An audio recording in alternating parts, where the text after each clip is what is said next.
This is Anne-Marie Band from TradingBook.com, and I am here at the Traders Expo in Brooklyn, New York, with Boris Schlossberg and Kathy Lien, and they are from BK Forex. That's right, BK Forex. Yes, so one of the first questions that I would like to ask you about is, how do the Forex markets respond in the big market disruptions that we've seen?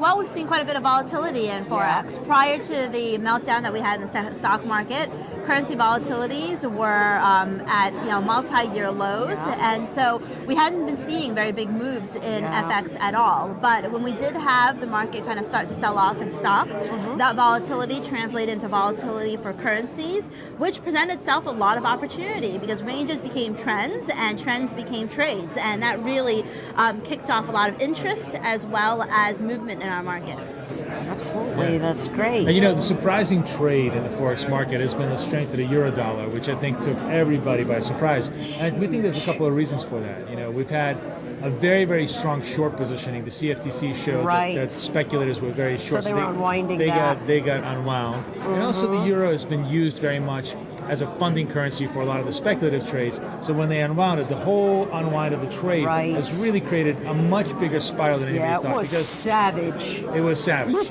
Unless you were on the right side of it. Yeah, exactly. Exactly. Yeah.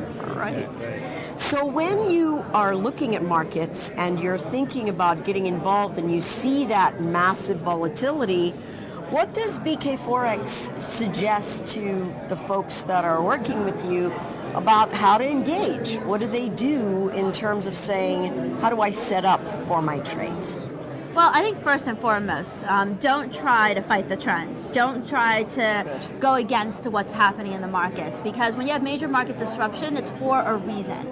And when you have such a big reason as a virus, for example, it's not going to change on the dime. And trying to pick tops and bottoms within those moves can be very difficult, and also possibly lead to big losses, because when markets panic, it can go much more than most of us would anticipate. Absolutely. So first of all, don't fight the trend. Secondly, use a stop, because with the market volatility, you never know what kind of breaking news is going to completely sabotage your trade, and you don't want to be fully exposed. So make sure those are two important considerations that you have.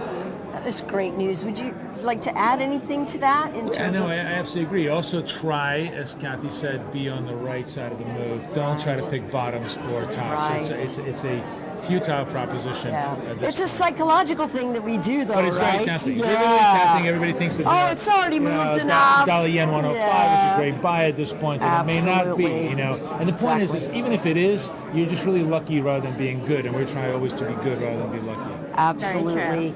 If the listeners and watchers want to know more about you, where can they go? bkforex.com, and that's where we give our trade ideas, and bkassetmanagement.com if you're interested in reading some of our articles and daily commentaries on the market. Right. And if you want to email us, it's contact@bkforex.com. We'll be happy to answer any questions you have. Thank you, Boris. Thank you, Kathy. Thank you. And thank you for watching out there on Facebook. See you from the Traders Expo.